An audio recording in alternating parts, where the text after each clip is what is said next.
It's finally here. I'm done with my exams, and I'm just so glad that it's finally over. And having known that I did fairly well, or at least I thought so. Anyway, the results won't be out so soon, but what really matters now is I can go back to doing ACBA. With that said, Mindless Spot starts now.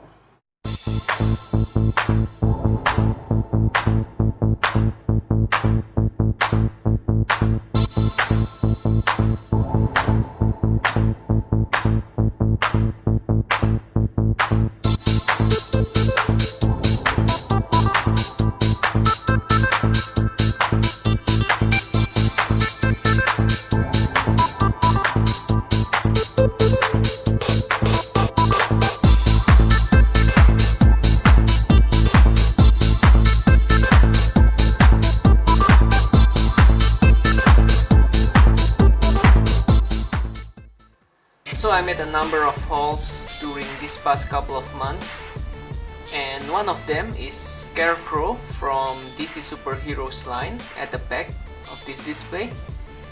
I got it from MajorAwesome. It is a great addition to my Bat Villains collection.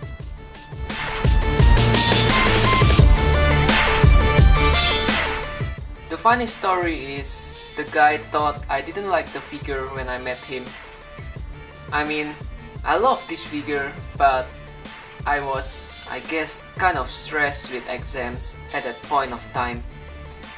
So anyway, I didn't have the time to take pictures after getting it, and I've put it in this display anyway, which I kinda like. So I think it will stay there for a while.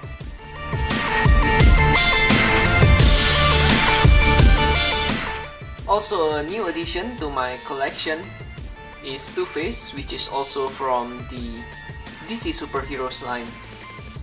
From what I understand, this figure is kinda hard to find nowadays.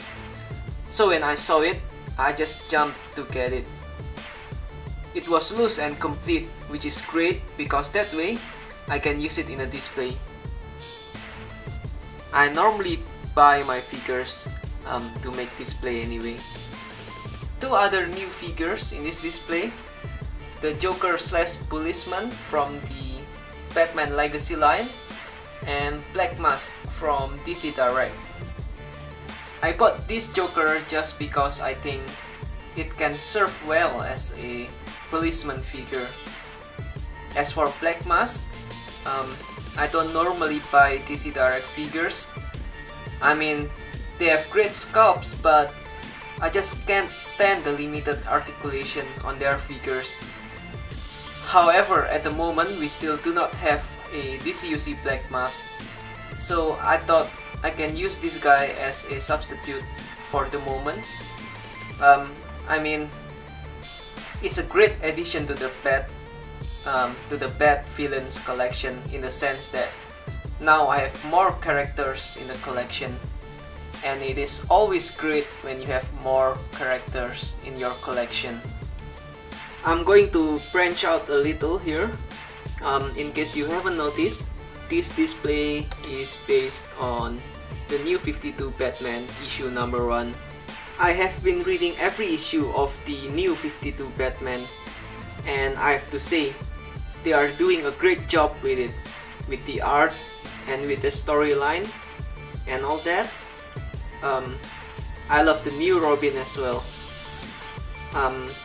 Yeah, but I won't be speaking a lot more about it, so as not to spoil it.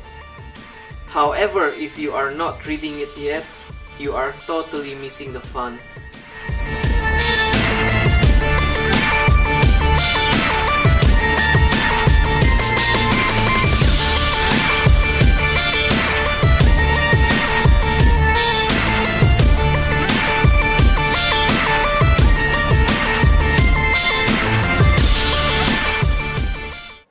I also got the Two-Face from the Gotham City 5-pack recently, but I actually prefer the Two-Face from the DC Superheroes line.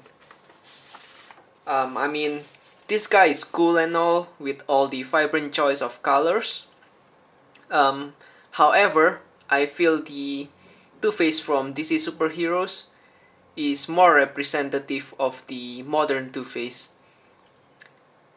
I'm not saying this one is a bad figure because they are basically the same figure anyway, so yeah, they both have great sculpt and are great figures overall, but it's just a matter of preference, you know.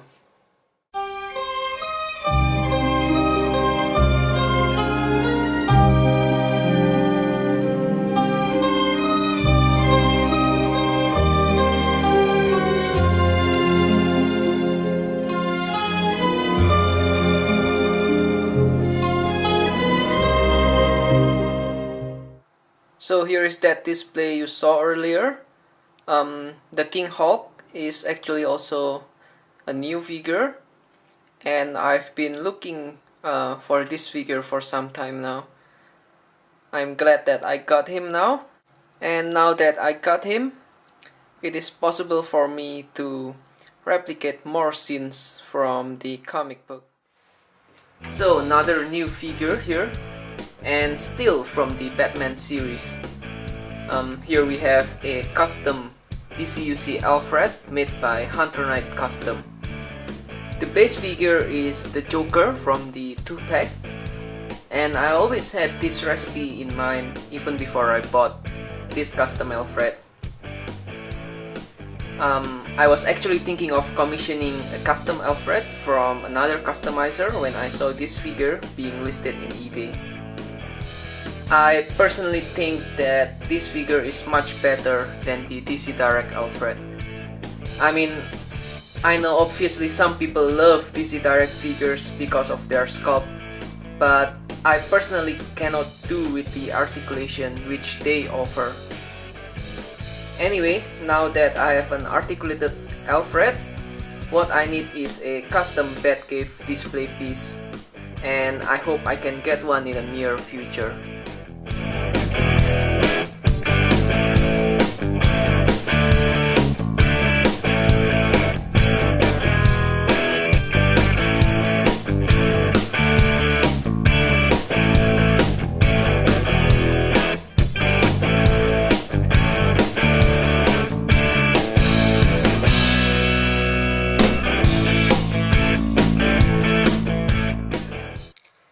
I almost forgot that I bought this Batman recently too. A very cool Batman from the Young Justice line. I love how they do the cape, which is covering the shoulders in this figure. I also love how it looks more cartoony, if you will. It also has some detailings on the suit, as you can see, which is great because most of DCUC figures doesn't have as much details as I want them to be. My only complaint about this guy is that I wish the cape was longer. If it was, then he might just be the best DCUC Batman. As you can see, the cape is a little shorter than what I would like it to be. If the cape was long enough, such that it is touching the floor, then this might be the best Batman ever. I know that the paint job on the face is pretty weak and he looks a little pale, but hey, he's Batman. He goes out at night and he sleeps during the day, so I can't really complain about that.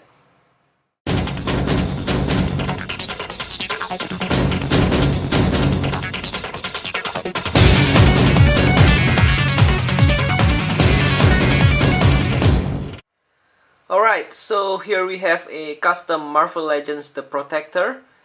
This figure was made by my good friend Paul from Speedleecustoms. This figure is totally jaw-droppingly impressive. It has a great paint jobs. I can see different shades of whites and even different shades of blacks on this guy. I totally have no idea how Paul managed to pull it off. He comes with two pistols which are very nicely painted in metallic finish. And oh, Obviously, the best figure is the Kree Soldier from the Hasbro 2-pack. I am very pleased with how this figure turned out, and I think Paul did a great job. With that said, now it's time to take some picture of the protector.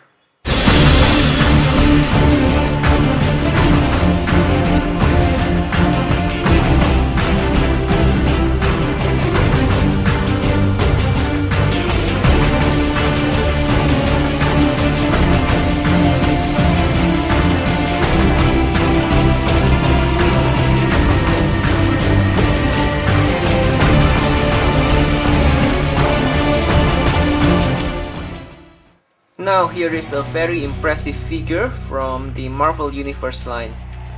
I know that I'm not an active collector of Marvel Universe, and I probably never will be, but I have to admit, this Apocalypse is awesome.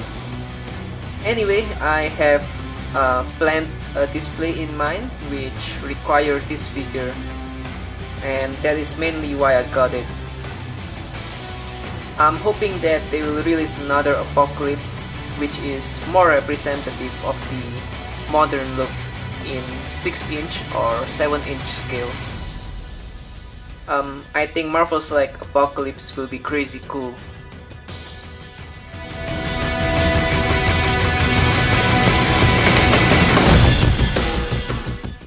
This has been another episode of Mindless Spot.